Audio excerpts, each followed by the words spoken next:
हर हर महादेव दोस्तों, स्वागत है आप सभी का एक न्यू वीडियो में। हम इस टेम्पल लेथ वर्क पे आए हुए हैं। एक्टिवा 110 सीसी का हम हेड ग्राइंड कराने आए हुए हैं। आप देख सकते हैं हेड ग्राइंड हो रहा है इसका।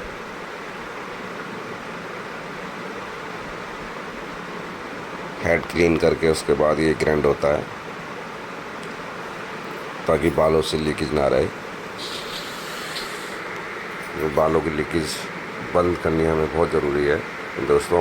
हमारी गाड़ी एवरेज जो है कम आएगी और गाड़ी का प्रेशर भी टूटेगा। तो आप ये हमारे वीर जी को देख सकते हैं,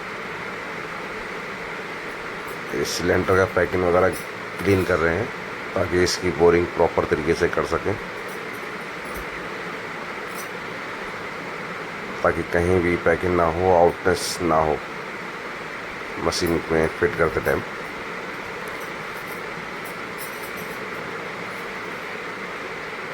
ये सारी इनकी मशीनें लगी हुई हैं।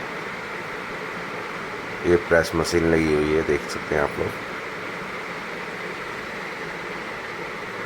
एक बड़ी मशीन लगी हुई है, इससे ड्रम के स्टूल्स, ड्रम की स्लिप हैवी काम होता है जिसपे। ये सारे टूल्स टंगे हुए हैं ऊपर की तरफ। ये छोटी मशीन है छोटे काम के लिए। अभी उस्ताद जी FZ का हेड भी ग्राइंड कर रहे हैं, देखिए आप। क्लीन कर चुके हैं हेड को।